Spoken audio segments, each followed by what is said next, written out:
Mu mwezi gw'Omukago omwaka gwa 2024 ebigambo byabijja eri Moses Kabwanya omutuuze w'Ebusaana mu ggomola Nabwigulu munisipaali y'e Kamuli mu disitulikiti y'e Kamuli eyali kabiitewo ebiseera ebyo Susan Namuganza bwe yamukkakkanako n'amukekejjulako obusajja.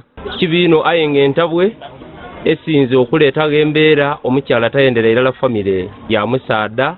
Nange mpulira ebbanja lya maama wakiri maama alikuumala nga talidde ku maka gange nga musanyufu omukaga nali nakamuyita akyali wange nateeka omukyala omulala. Mu bwangu Kabwanya yaddusibwa mu ddwaliro e Kamuli okufuna obujjanjabi ye Namuganza n'agumaza mbiro. Omukyala ono nakati tannaba kuddamu kulabika naye nga tugezaako okumukubiriza nti yonna gy'ali aveeyo ajje emikono gya poliisi asobole okunnyonnyola. Kyokka oluvannyuma ono emisinde tegyamuyimirira era yakwatibwa n'avunaanibwa ogw'okugezaako okutta omuntu.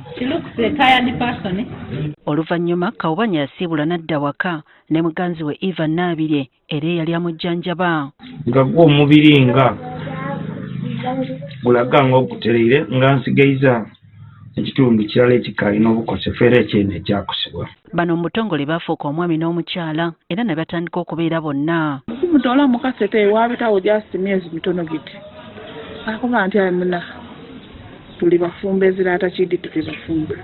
Tugezeeko ku ensonga eno tubone abale kutunoonyaako. Kati oluvannyuma lw'ebbanga tubakyaliddeko. Katonda nga bw'atagereesebwa bano tubasanze babuusabuusa mwana. From that experience when nayogera nti n'enkonge dona diba emiti egy'emigaso zena nayemerera ku nkonge eyo nagikozesa yavaamu ebibala bino.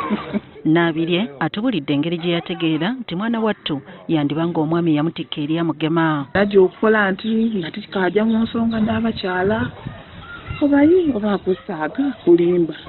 Ndibona bubi oba ndiwulira bubi kujja okwekebezaako ng'ekintu kiryoke nalwalayo butindikerera mwana.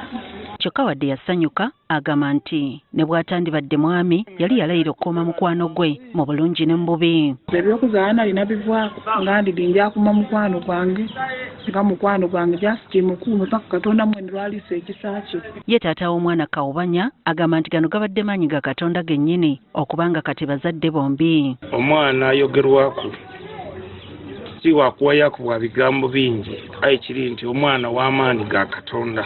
Eri abeebuuza engeri gye yazaalamu ate nga yali talina busajja abageredde akagero. The Europeans say there is a blessing in a disguise.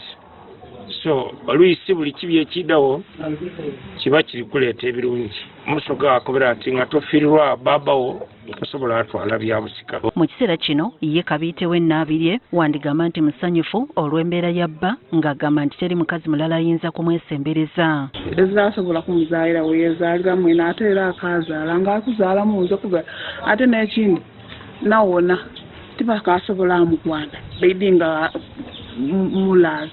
Bw'atyo Kabwanya agamba nti abalowooza nti kyazzerwa lumu balinde kubanga gano gakyali mabaga. Ayinza okuva mu factory mwenda ali ku vibe kuba kayigwa nfuukire mulimu ina ate kayire desire yayongeire bwaino nasigaza bwa mulimu mulala ogwo amuvale vulunaleho era n'omulema yeena ava mu kifo.